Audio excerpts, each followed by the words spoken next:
Good morning. Today, I'm delighted to introduce Dr. Ann Westerheim. She's the founder and president of Ikaru, which provides cybersecurity and IT services for small and medium businesses here in Greater Boston. Ann is an accomplished technology innovator and leader. She holds 3 engineering degrees from MIT. This morning will benefit from her 20 years of high-tech experience in research, advanced development, product development, and as an entrepreneur and author. Her career has spanned a vast range of tech endeavors. It's included research in semiconductors and superconductors, microprocessor fabrication, and the development of early internet medical applications. Now she focuses on the application of technology in business and, happily for us, in nonprofits. She has an avid focus on the last mile of technology, decreasing the digital divide, and thinking about cybersecurity and Main Street. Welcome, Ann. I'm going to turn it over to you. We're going to do a cybersecurity workshop today, and we'll have time at the end of this for questions, but I'm also happy to take questions as we go along. And a big theme for me is cybersecurity for Main Street. So this is me. We just got the introduction. I'm on a few industry advisory boards. I really have a passion for helping local, smaller organizations really get up to speed with cybersecurity. I wrote a book last year, Cybersecurity for Main Street. And if you're on the call live and you email me, I'll send you a copy of the book. It's Cybersecurity for Main Street. It's meant to be a very approachable view to cybersecurity. And I'm very active on LinkedIn, so please connect with me there as well. All right, so some of the topics we're going to cover today are different cybersecurity trends. One of the things I really want to emphasize is the impact of cybersecurity on small and medium organizations. Because the headlines you see, national news, you're only going to hear about the big organizations. But local organizations are getting hit all the time, and often they don't have the resources, giant deep wells of money to recover and can get wiped out. Phishing is a really big concern. Two-factor authentication, we're going to talk about that. And password managers, 365 security, and a long list of other things. But one of the things I want folks to come away with is that while it may seem kind of overwhelming, there are actually a lot of very simple and affordable things you can do to really minimize like 90% of your risk online. All right, so this is what's behind all of cybercrime. This is the growth of monetary damage on our side, which means income for cyber criminals in these ransomware attacks and everything that's going on. But any legitimate business would want to have a growth curve. This is what everybody wants, that hockey stick exponential growth curve. And if you look at cybersecurity as just the amount of volume, it's the equivalent of the third largest economy in the world right now. So behind the United States and China, there is a ton of money in cybercrime. And unfortunately, that just that motivates criminals. It's the biggest form of organized crime. And we're going to just see that continue to grow. And a lot of what's going on is that, I'm just going to move the video here a little bit, but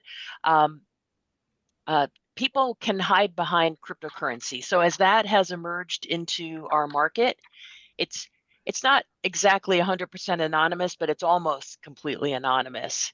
And the criminals can hide behind the cryptocurrency to do an anonymous, you pay the ransom in cryptocurrency. Criminals can hide, they're making a ton of money doing this. It's also driving up the price of cryptocurrency. If you imagine, if you rewind before cryptocurrency, if you paid somebody, if they do a ransomware attack against you and you pay them with a credit card or you mail them a check, pretty easy to find the criminals, but they can hide. So this is really an enabler. There's a lot of course, a lot of very legitimate reasons for having cryptocurrency, but it is unfortunately something that criminals abuse. And this is what we expect to see happening. There's just going to be a growth of cybercrime. There's a lot of money in it. Criminals are attracted to it. They commit more crime.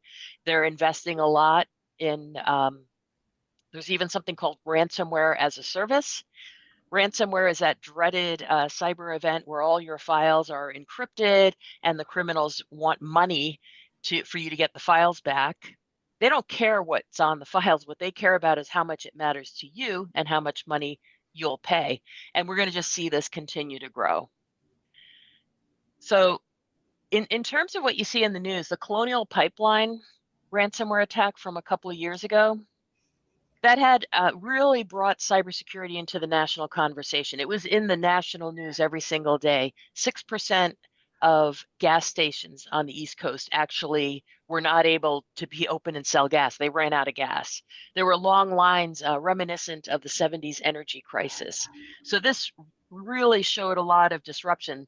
Cybersecurity isn't some thing that's in some mysterious cloud somewhere. This impacts real life. And this brought it forward. But one of the unintended consequences of this hitting the national news is a lot of folks say, okay, great. I'm not Colonial Pipeline. I'm a local not-for-profit. We've got 30 employees. Nobody's going to be after me. The fact is, they've commoditized the way they commit cybercrime, and it really does impact everybody.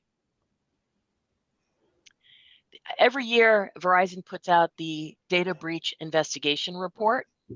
And what they do is they look at all the different things that have been reported, and most cybercrime is grossly underreported. But for what's reported, they look at what was the motivation. So there are, ideology. There's espionage. There's a lot of other. There's nation-state actors, et cetera, that will commit cybercrime. But by and large, it's a financial thing. It's criminals. You could sell drugs, or you could do cybercrime. There's more money in cybercrime now, so the criminals will move there. It's organized crime, and it's for financial gain. So one of the things, though, in the midst of all this, we can all say, oh my gosh, we're doomed. Well, there's a lot of really simple things that folks can do to stay safer online. So like Microsoft reports that 99.99% of security incidents for 365 involve accounts that don't have multi-factor authentication. Multi-factor authentication is free. It just has to be set up. Yet only 37% of 365 actually use that. So it's a free feature. Only a little over a third of people use it, but it could eliminate 99.99% of your risk just for a certain types of attacks on your mail system. Also, if you're a Gmail house, same thing goes for there. Use the multi-factor authentication. Just to rewind a little bit, if you remember seeing Colonial Pipeline in the news every single day, presidential orders, all kinds of things going on.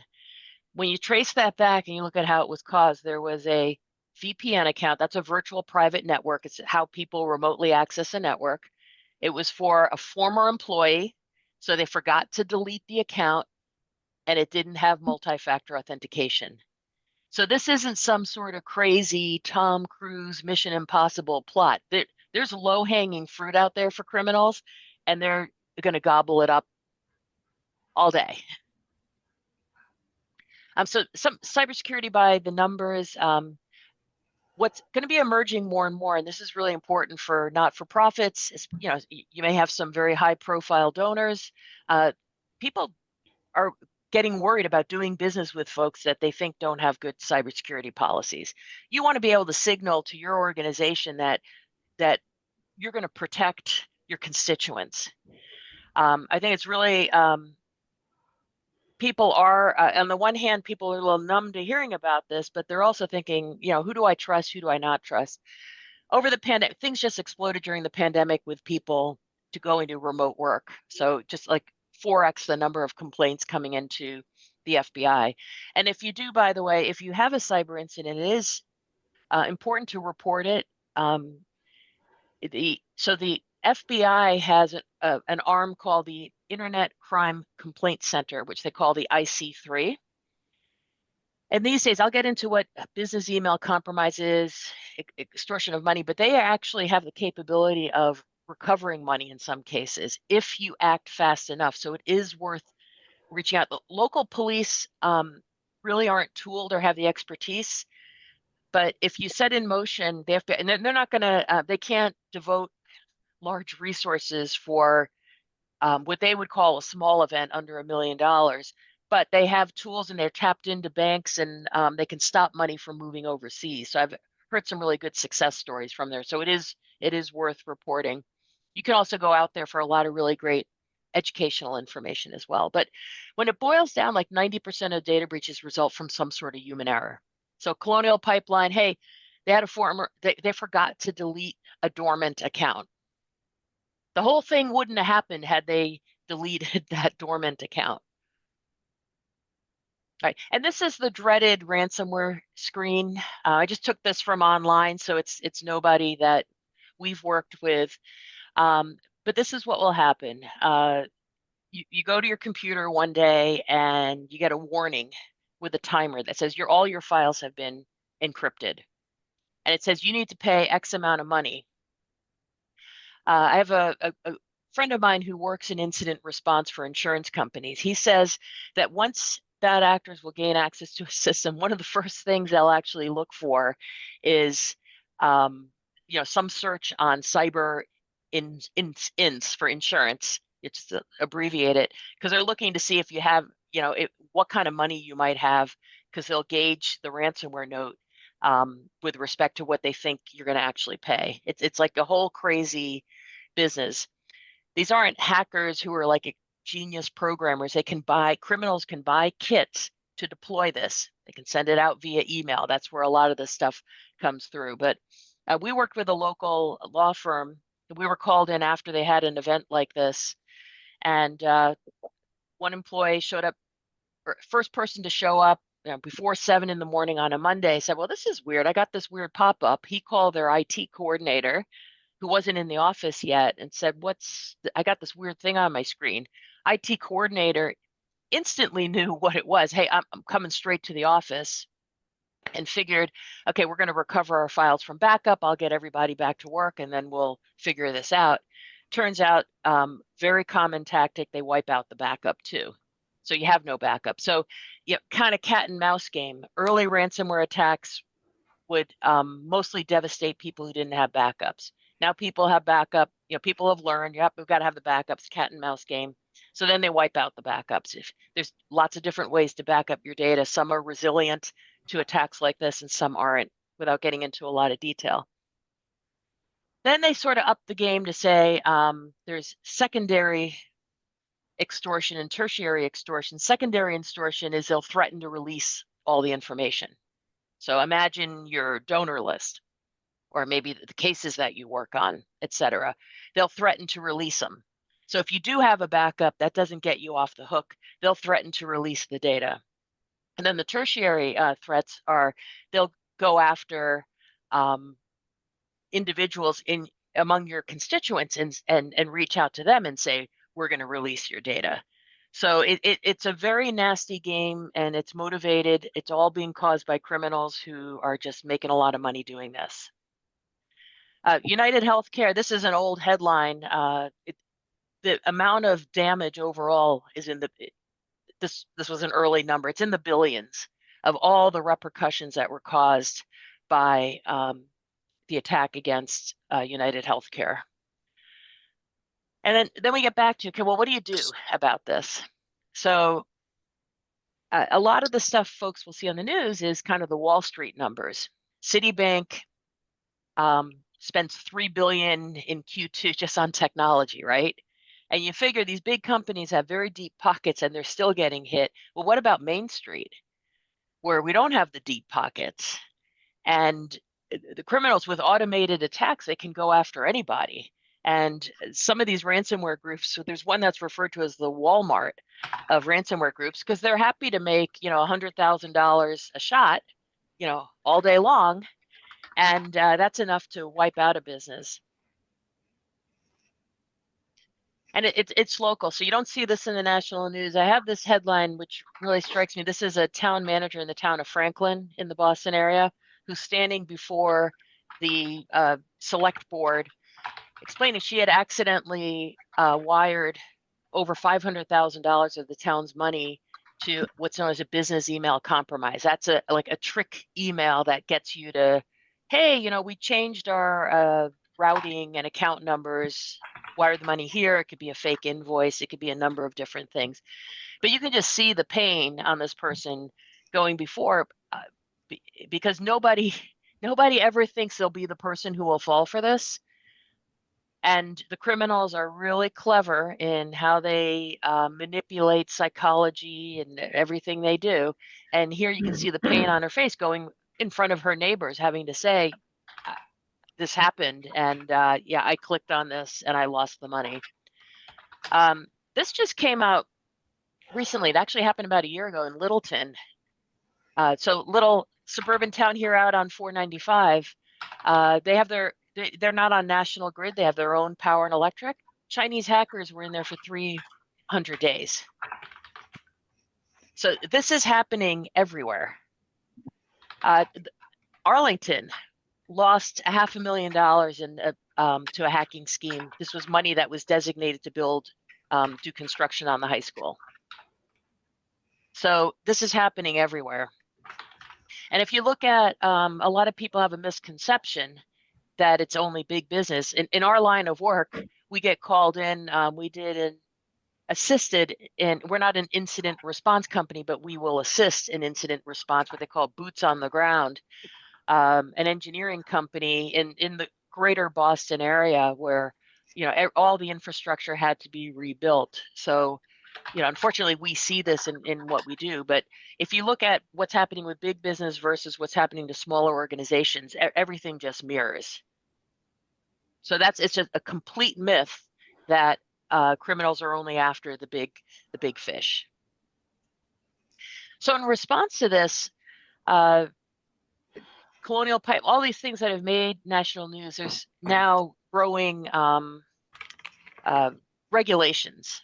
And the idea is, let's get a framework. So Massachusetts was actually a leader in this with the CMR 1700 standards for the protection of personal information for residents of Massachusetts. So that's been out for 15 years, which is really, time flies, because I remember when this was in the works and it was delayed. But I think Massachusetts actually wrote up what I think is a very reasonable, easy to digest program. And what they ask is that folks, any organization, anyone that has personal information, so that would be first name, first initial, last name, associated with Social Security number, credit card number, banking information, anything that would identify that person has to be protected. And they ask you to write a written information security plan, which could be it could be one page. It should be something, but this is something, if you don't have one written up for your organization, just think this through. What are you doing about cybersecurity? Just jot down something. Within NIST has come up with the cybersecurity framework. That's from the federal government. So the National Institutes of Standards and Technology came up with a framework. So everybody can say, okay, what does good look like? Identify, protect, detect, respond, and recover. Anyone working within the Defense Industrial Base, CMMC, the Cybersecurity Maturity Model Certification, they're asking folks, hey, people used to be able to just sort of self-attestate, like, hey, yeah, we're doing all this. And now they're looking to do audits, et cetera. Canada has regulations, Europe has regulations, but that's in response to try to get people on the same page of giving you a framework of what to do. All right, and then for the what to do, this is a little bit of an eye chart. So you might say, okay, yep, I want to take action. I'm going to do the right thing. You go out and look for, I'm going to look for cybersecurity products. So this is just a snapshot, and this is actually kind of old at this point. These are all the different things that you could potentially do to make yourself more cyber secure. And that's where we do. Companies like eCar come in and say, okay, we're going to digest all this down. Like, we do the research. Gosh, I'm going to go to 10 conferences this year. So I'm out there talking to different vendors, seeing what's new, what's out there. And we distill it down and come up with a simple roadmap of what to do.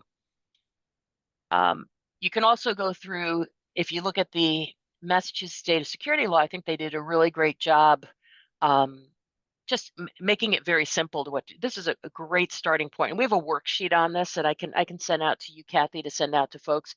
But you just go through, just designate somebody who's the point person. No, really, just pick somebody who's going to be the point person for cybersecurity in your organization. Then identify some of your internal and external risks. Are people sharing passwords? It walks you through a really basic but actually very powerful way to look at your cybersecurity program. Because the last thing like I would want to see folks do is like, okay, we can't fight this. You can. It's like the professional car thief who wants your Lamborghini might be able to get it. They're going to figure out how to get in your locked garage, but most of just don't leave your keys in the car, don't leave your car unlocked, that kind of thing. You can eliminate so much risk. If you look at the computer system security requirements, very digestible in the mass data security law. So they ask for secure user authentication protocols. That means username, password, reasonably secure method of assigning and selecting password, or use of unique identifier technologies such as biometrics or tokens. So what they're saying is reasonably secure means no post-it on the bottom of your keyboard with all your passwords, right? No file on your system. We have threat hunting software that we install for clients that will just report on how many people have files on their system, like an Excel spreadsheet of passwords. Because guess what? If the threat hunting software can use it, find it on defense, if a cyber criminal gains access to your system, they're going to find it in 2 seconds. These are a Canadian safeguards. I actually had the slide in from a Canadian group I spoke to, but this is being mirrored around the world. The And NIST, go ahead. I just want to tell folks at the end of the workshop, I'll share information about an upcoming WISP security workshop that folks might want to follow up on. Yeah, and don't be intimidated by that. A simple plan of just something like, how do you have everybody's phone numbers? If your computers are totally inaccessible, do you have a way of quickly reaching people in your organization? Because think if if you have everything stored on your computer and your computer isn't accessible, it's really worth going to one of these workshops and just get started. So the NIST cybersecurity framework, that's what I briefly mentioned before. It's identify, protect, detect, respond, and recover. And this came as a presidential order. There's also govern has been added in this. So, how do you actually know that how do you actually monitor and know that you're doing the right things? But identify is what data do you actually have? And where is that data located? So if you think about it, you email a file, you share it, somebody puts stuff in Dropbox. It sounds like the most simple question, but actually understanding where your data actually is extremely important. You can't protect what you don't know about, right? Are any of your employees using a personal Dropbox account? Maybe they're great employees, they're going to work extra hours at night, but now that data is out somewhere that you can't protect and you don't even legally have access to. Protect, that's gone way beyond antivirus. There's more sophisticated ways of doing antivirus in the old days was kind of looking for definitions like, okay, this file's bad, that file's bad. Now we're looking for patterns, behaviors, things like that.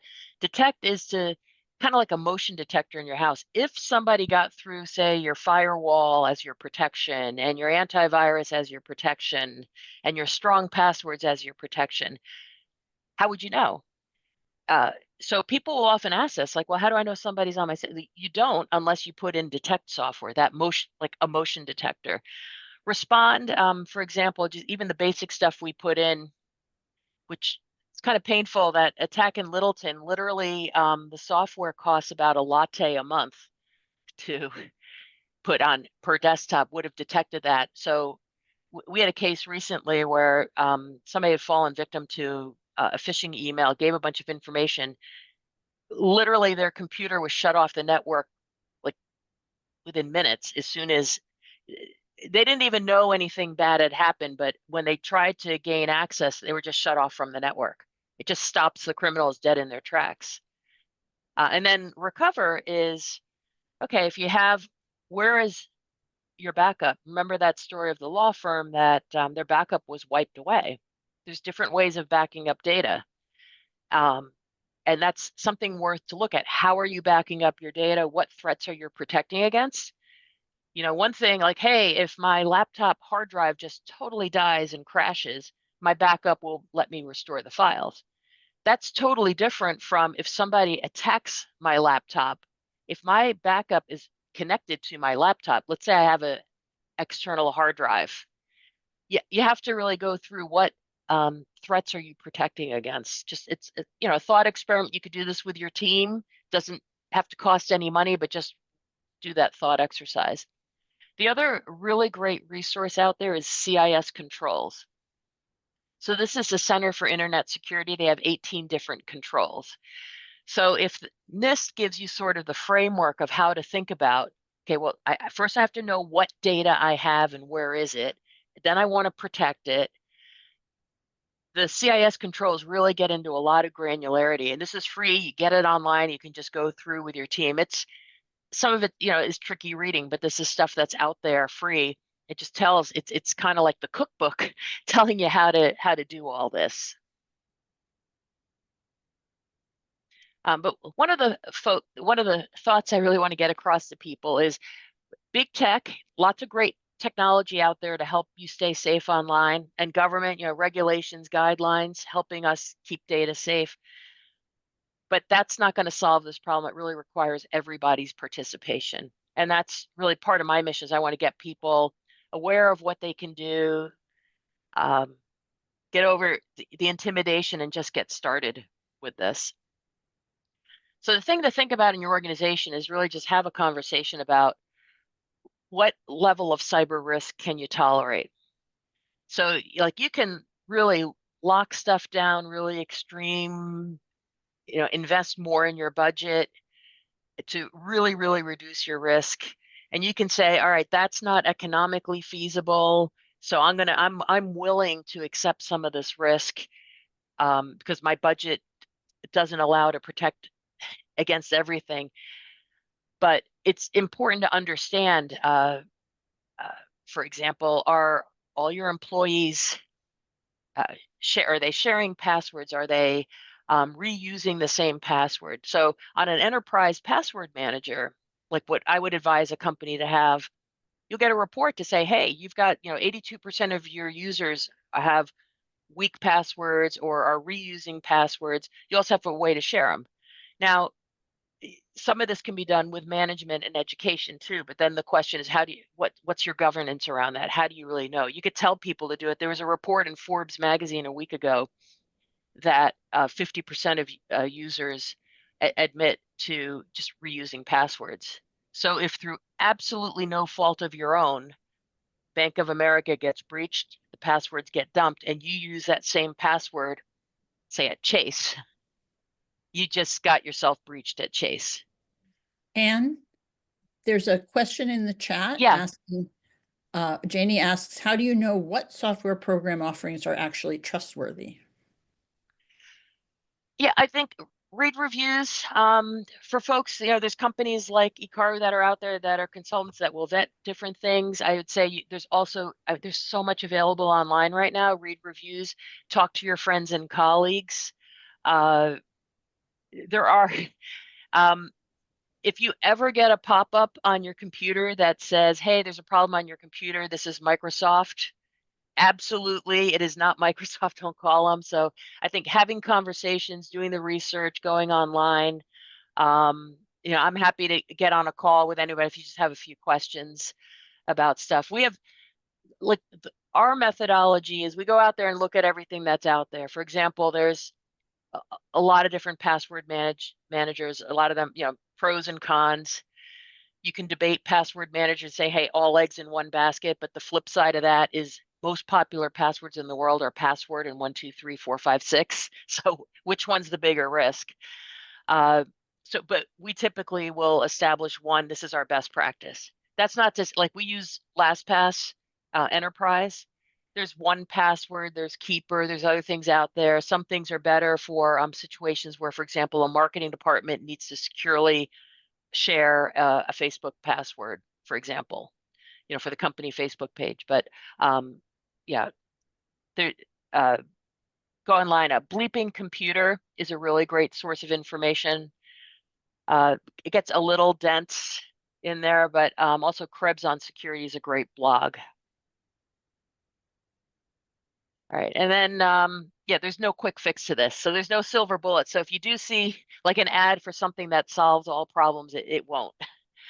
So I like to align this in sort of the whole public sentiment is like just looking at the example of seatbelts. So as recently as the 1980s, only about 10% of Americans wore seatbelts when riding in a car. And it was kind of an uphill battle. There were laws, education. I mean, think of how many times you've seen the impression of click it or ticket or the signs on the highway, buckle up. But it took a long time for laws to come into place, and now over 90% of people wear seatbelts routinely. And I think a process like this is really needed for cybersecurity to get people to think, all of us can do a little better, and that's going to help things overall. And so lots of different ways to approach this. That's why I wrote this book a year ago, Cybersecurity for Main Street, because from my perception, a lot of people hear the acronyms VPN, SSID, SIM, all these different things and just sort of shut down. And what I want folks to do is realize like, hey, there are some basic, affordable things you can do that will make a big impact. And I'm not going to go through all the 21 tips, just to give you an example. And this is my approach, and there's a lot of really great approaches out there. But I open up every chapter. Each chapter is only a few pages. Open up with a cartoon, just to make it light. And hey, simple concept about keeping your tech up to date. But old tech doesn't protect against new threats. Criminals are constantly finding vulnerabilities because they're out there trying to make money. And there's vulnerabilities in anything. Patch Tuesday, that's when Microsoft releases all their stuff. And a question I get a lot is, oh, well, Microsoft must be like really have security problems. Actually, they're the most transparent about what they do. All those updates that you get on your Apple, and your, there's my iPhone, but all those updates that you get overnight, Apple doesn't really explain what they are, but they're dealing with the same kind of thing. But Microsoft is extremely transparent, which is a good thing. But also all tech needs to be kept up to date. So it's not just Microsoft. It's Google. It's any Adobe. Any piece of software you use needs to be kept up to date. Criminals are finding vulnerabilities, and then they're just going to go after them because they want money. So using strong passwords, a strong password's a combination of random characters, letters, numbers, symbols, uppercase, lowercase, and just explaining why that is. And the most common passwords are password and 1, 2, 3, 4, 5, 6. So there's different versions of this list, but basically what I think is very interesting byproducts of whenever there's a security incident is they'll publish what the passwords are. So password 1, 2, 3, 4, 5, 6, top is being blocked. There's variations of this. So I think everybody out there has probably heard the message, you need to have a strong password. What are people actually doing? They're not using strong passwords. They figure, well, I've had this talk with clients of ours, like, well, I feel more secure when I can memorize my passwords. Okay, the problem is that the password you can memorize, unless you're like some memory expert, is going to be too short or too simple in the first place. And if you just look at the number of permutations, if you, for example, just had lowercase letters and you had one character, right? It's going to be, you have the alphabet, you go through the alphabet. So there's automated tools that hackers can use to break in. The more complicated your password is, the longer it would take them to go through every single variation that it could possibly be. Then there's another problem that when people want to memorize passwords, they'll like have a password and then change like a little bit at the end or something. So Roku had a cyber event a year ago, looks like April of last year, and they said they actually weren't breached. The problem was that threat actors went after Roku accounts with the technique called credential stuffing, where they take somebody's Bank of America, they just throw any passwords that have been released. Like Chase had a breach a couple of years ago. They take those passwords and just throw them against username, password. They throw them against Roku, and they had a breach of 576,000 accounts because of that. So it wasn't actually Roku that got breached. It was credential stuffing that got in because people were reusing passwords. And that's why then they activated multi-factor authentication. So that's why we get into use a password manager. People, the problem is if the average person, and I think when I wrote this 50 to 100 passwords, probably it's more than that right now. I think I looked in my own password manager. I have about 160, and that doesn't include, we have a whole other secure platform that we use for clients that we work with, which is totally separate. But there's no way on earth you could memorize 100 strong and unique passwords. And this is just a list of randomly generated strong passwords. Just, look at this and say, could you memorize 100? Like, there's no way. And that's why people cut corners. And that's why, we wind up with these problems. And that's why you have to have a password manager. There's no way around it. Or you put a file on your laptop that says passwords that the hacker's going to find in 2 seconds. Multi-factor authentication is the next level of protection. So what that says is that's why Roku instituted, it said, okay, everybody has to have multi-factor authentication. And that's the annoying 6-digit code or the push notification that you say yes to. Like, it is an inconvenience. There's no way around that. But if somebody were to get your password, they're not going to also get your iPhone. So that's there are ways. There's something called man-in-the-middle attack. There are ways of doing it, but you eliminate, like we showed in that initial slide of 365, you eliminate a huge amount of your risk. So those annoying codes keep you safe. Use multi-factor authentication on any account that you have. So it's if your password's guessed, exposed on the dark web, the criminal would have to get your multi-factor authentication code. And this is just a reminder of Microsoft 365, where their studies show, like when they look at they have a whole division that looks at security incidents. And when they analyze that data, the vast majority of it is accounts that don't have multi-factor authentication. Okay, and then phishing this is where 90% of threats come in, that folks are either trying to get credentials or they're trying to get payment from you, but they're going to trick you with emails. And this goes off the charts with AI. So now years ago, these emails would have like grammatical errors, terrible graphics. Now with AI, like anybody can press a button and get a message written in perfect English. But there's brand impersonation. See a ton of phishing. They're sending you, hey, your mailbox is full, or verify here, or they're just trying to play on your psychology. It's like, okay, I want this problem to go away. I'm just going to take care of this right now. Or you've probably seen there's a ton of phishing, texting, smishing, so SMS phishing on your phones about the tolls. Like, oh, you owe $9.60 to Easy Pass. People fall for them. Nobody thinks they will. This is a example from Costco. You'd have to be some logo expert to recognize the logo is a little bit off. But you can spot where the email is coming from if you look closely. And there's a lot of technology that you put into place, that you can put into place to block stuff from getting to your inbox. During the pandemic, there were all kinds of impersonated messages from the CDC, the World Health Organization, when everybody was hungry for information. But Microsoft, the world's biggest brands are the world's most impersonated brands. So Microsoft, Apple, DocuSign. What's funny is whenever I get a real DocuSign, it won't come to my inbox. I'll have to hunt for it because it's like, if it has the word DocuSign in it, it's going to get filtered. And Janie has asked if Linux systems are safer than Apple or Microsoft. Not inherently. If you look at criminals, they're going to go after, okay, what's the biggest market share? It's mostly Windows, so they're going to go after the biggest market share. There's not really an inherent difference. There's maybe you're out of the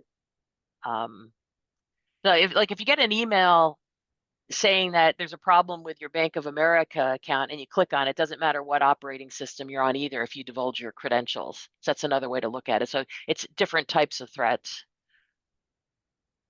And Apple is based on the same thing that Linux is based on if they have Unix under the hood. So Yeah, there's a lot of uh, talk about that, but if you have to kind of look at the overall all the different kind of threats that can hit you. So like the most common that come in under email, it doesn't matter what your operating system is. Um, so protecting yourself against different types of threats. And there's things happening on iPhones, and Macs get ransomware too. And this is an example of an extortion email that somebody could receive this. It's faked to look like it's from your own mailbox. As you notice, I sent this from your email account. Now, it's not really from your email account, but if you're not aware of what the scam is, this is kind of terrifying to get. And then another factor to think about, any organization in this day and age should have cyber insurance. And so when I mentioned that law firm at the beginning of the call, the thing that actually saved them, they said they did have cyber insurance. Even with insurance, their out-of-pocket expense wound up being hundreds of thousands of dollars, but they were able to weather that. They said without insurance, they probably would have had to shut down. So this is worth thinking about. Insurance is getting harder and harder to get though, but it is, with risk, you can offset your risk by putting in more cyber controls. You can and you can transfer some of the risk to an insurance company where you're basically being pooled with other people. If you're the unlucky one, then there's financial backing for you. The sample insurance these days, a couple of years ago when it was a new product, they said, okay, great, a new insurance product, we're going to sell this. Anybody could get a cyber insurance policy. Now they want to go through, okay, wait a second. Tell us, they want to know which EDR, so that's endpoint, detect, and respond. They want to know which brand you're using. And if anything on this application is incorrect, it's traced to a breach, they're not going to cover you. So you actually, if you want insurance, you got to do the controls that are actually going to minimize your risk. This is because we often get requested to help people. Just like, can you put the translator ring on and define all these terms for us? We can't fill this out for a client, but we can explain what the questions mean. They want to, like, are you using multi-factor authentication? And backups, there's lots of different ways to back up data. Again, icebreaker with a cartoon on that one, but something that a lot of people don't think about is in backup, there's a recovery point objective. So how often do you back up? If it's every day, you could lose a day's worth of data. If it's every week, you could lose a week's worth of data. If it's every hour, you could lose an hour's worth of data. So that's one concept. The thing that a lot of folks don't think about is recovery time objective. How fast can you get that data back? So some of the consumer cloud backups are great. You will get your data back, but it may take a week or two, which some organizations are going to say, okay, we will deal with that. If that happens, this is the business impact analysis. We can deal with it.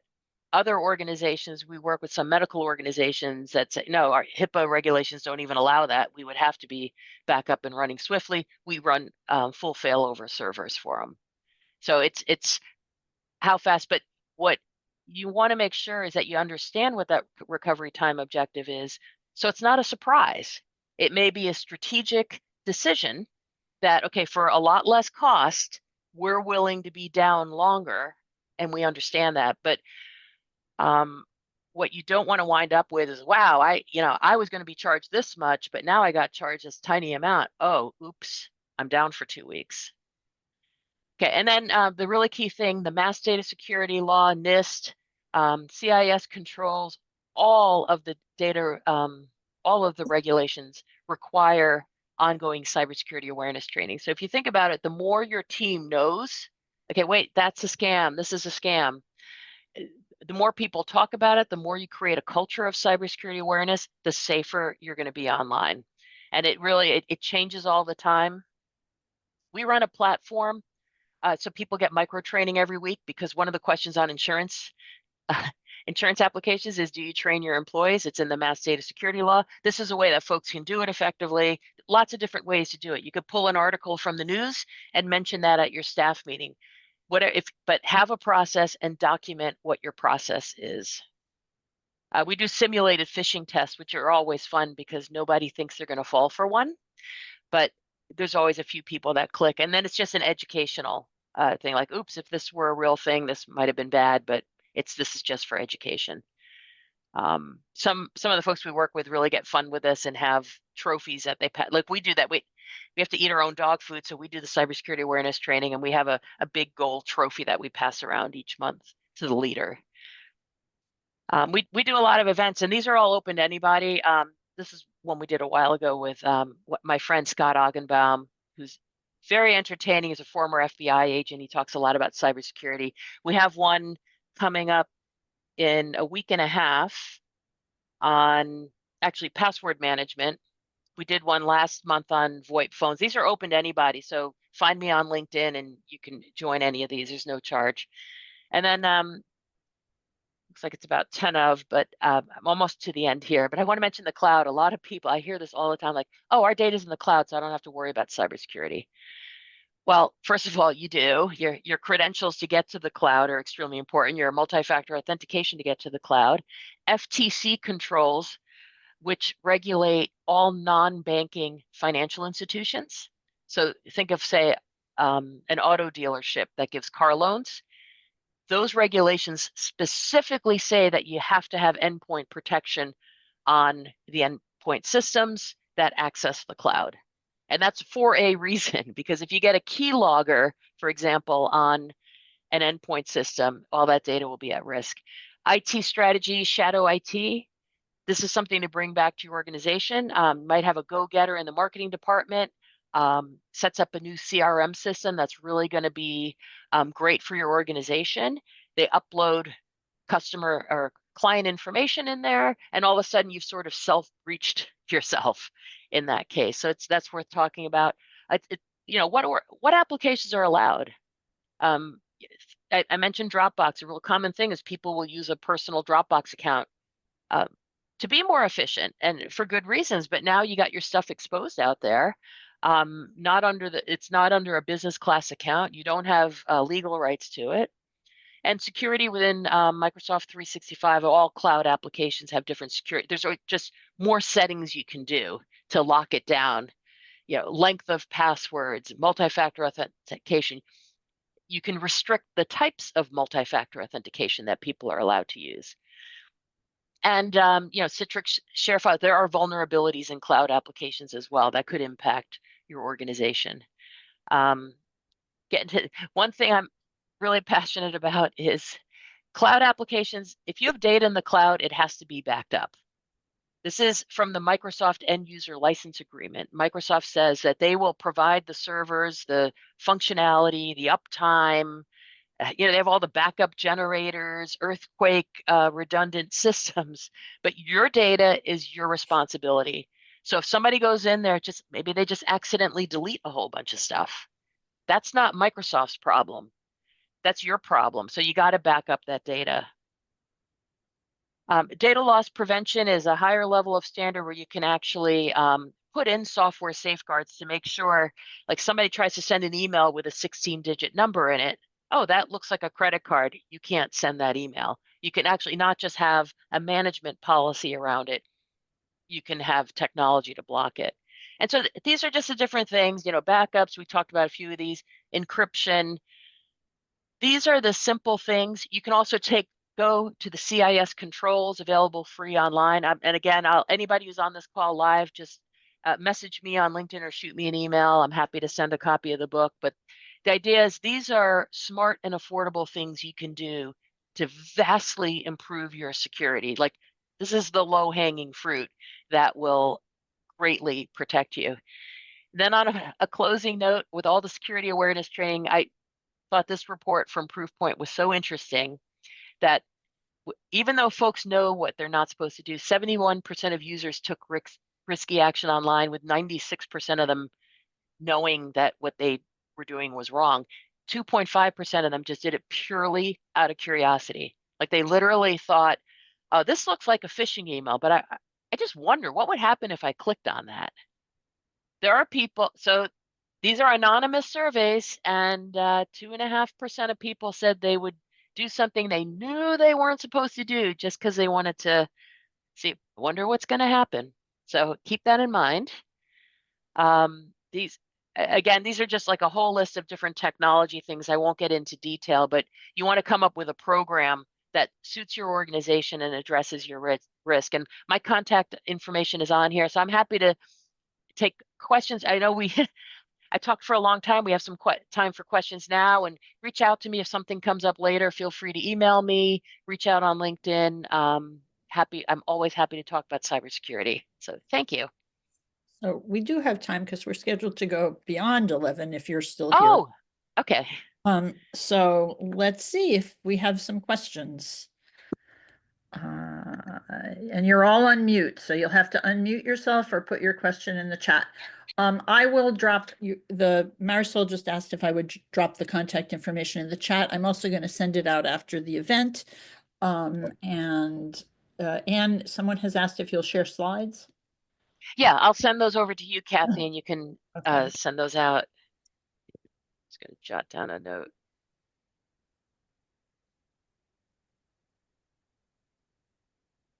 Oops, Yeah. I misspelled that. Oh, about the slides. Yeah, I'll send them to you to send out. Yes. Yeah. And I did about that curiosity thing, because this is a question. A lot of people, you saw that ransomware warning, right? A lot of people think they're going to click on an email and then they're kind of scared. Oh, you know what? That I shouldn't have done that. But then nothing happens. And they kind of think, oh, like everything's great. A lot of time it takes a long time for the folks, because maybe if it's a credentials theft, they post it on the dark web, somebody buys it, so there's a little time lag. And a lot of time, like that case that I showed you for Littleton Light and Electric, the hackers might want to look around for a while and see what they got. Gordo asks, did I hear correctly that if we email Anne, she'll send us her 21-piece checklist? Yes, it's the Yes. whole book. Yeah, email me with your physical address, because I'm going to send you the book. Okay, Just let me know where you want to mail it. I will share that with everybody too. So I have two questions to start off, Anne. I know what it is, and many of us are very small organizations. We share a Canva account, we share the Facebook, whatever. So can you explain to people who might not know what an enterprise or team level password manager is? Yeah, so if you think, for example, let's say you and somebody else in your organization have to share that password, right? Maybe you email it, maybe you put it on a post-it, maybe you make that password so simple that everyone's going to remember it, like, I don't know, your phone number or something, right? So that's where the bad practices go into place. Now, you could have an individual password manager that says, okay, Kathy, here's all Kathy's passwords, and you can manage those in a good way. But then, um, like, is it measuring? Some of the individual ones will measure, are you using strong passwords or not? But if, let's say, everybody in your organization has an individual password manager, you have no visibility. Like, they might be managing their passwords that you might be paying for a license for them, right? But they're not actually doing the right thing. So once you go to, quote, enterprise level, what you get is reporting that will say, hey, 83% of your users are using a weak password for this, or you get statistics around that kind of globally will show what's going on, that you can use for education for your team. Say, hey, as a team, we need to get to this level of security. The other thing is, I could take my password, I could have a strong password, and I could just share it out to say, Kathy, within the application. So I'm not emailing it, I'm not writing it down, I'm not doing anything else. So for that collaboration, then you can keep track of who has that password within there. Um, There's also password generators that are built in there, so you could just generate a new password. They'll have plugins, but in terms of when you're managing an organization, the thing to think about is you might tell everybody, uh, our acceptable use policy, our management policy is that everybody uses strong password and nobody reuses them. And everybody, yep, yeah, we're doing that, but they're not. How would you know? And that's where the enterprise, that's where the technology comes into place. And it does, then it costs a little bit more. So again, it's that risk lever that you want to understand. Great, thank you. So I use a password manager now for myself. We don't have an enterprise one, but I also, before I used a password manager, I used an app. No, not an app. Something on the web called How Secure Is My Password? And I find this to be a useful tool. I don't tend to enter the actual password in it because I still feel nervous about that, but I enter analogs of the password and it tells you, I find this very educational. Oh, this can be cracked in 32 seconds. This can be cracked Yeah, in 3 seconds. I find it to be a really useful tool for yeah. understanding. So yeah, I think if you use it as an educational tool, so I could think of an example. We had someone in our community called in, got they'd gotten some email. This was a while back, but so there was a breach at the credit card company, one of the big ones, and enter your credit card number to see if your credit card number was included in the breach or not. And that was a total phishing thing. And a lot of times people look at that like, well, how could anybody fall for that? I have a wild story of somebody I know in the community, friend of the business, very bright woman, fell for one of those computer support scams. And I walked through the whole thing with her because she asked us after she figured out what was going on. She wanted us to check her computer inside out, upside down, scan it and all that. But it was something with Bank of America there was some money that wound up in her account that wasn't supposed to be there, and the bank wanted her to fix it. And it got more and more elaborate. Every time she thought, whoa, this doesn't sound right, they had the perfect script to overcome her objections. And I wish I could have heard the whole call. So it got as far, she was on the phone for hours with him, and this is a smart person. So on the phone for hours, and they said, go to the bank, just put your phone in the pocket. We're here for you. We've got as much time as you need. So they kind of played this whole, like, we're so helpful. Uh, not the customer service rep who's trying to get you off the phone. She actually got as far as going to the bank, and she thought it was a little odd, like the branch she goes to wasn't the one they recommended because they just figured out from her IP address what they thought would be close. It wasn't the one, but it's like, oh, they might have just, maybe that's a bigger one or they have more, whatever. So she actually got as far as having the $50,000. So she was supposed to go to some Bitcoin machine with this to transfer it back to the bank. She had $50,000 cash on hand, and banks in Florida, they can actually stop you. But in Massachusetts, it's your money. You can do what you want. But the person in the bank did actually say to her, let me walk to the car with you because that's a lot of money. So, but he couldn't stop her, and that sort of got her thinking enough that this is unusual. And she had been just lured into this thing. So I was doing cybersecurity awareness training a couple of weeks ago at a local organization. I started telling this story, and a woman in the group said, that happened to 3 friends of mine. So you think this stuff, it sounds so impossible, but people get sucked in, and it, they use so much psychology on people. And so that's the thing. No one thinks they'll be a victim, but I yet help there are so many. I helped the chair, he's retired, but he's still very with it, the chair of an MIT department who was in the middle of having his computer taken over. We just shut it down. It is not about you're too intelligent for it. They are very good manipulators. Okay, Yeah, let's see if other people have questions, and I see we're losing folks, so I want to give folks a chance yeah. to ask any questions. I would like to thank all of you for attending, and especially to Anne for donating her time to us today and her wonderful offer of sending you all a book. So, all right. Thank you all. And thank you, And, Anne. and thank you for having me.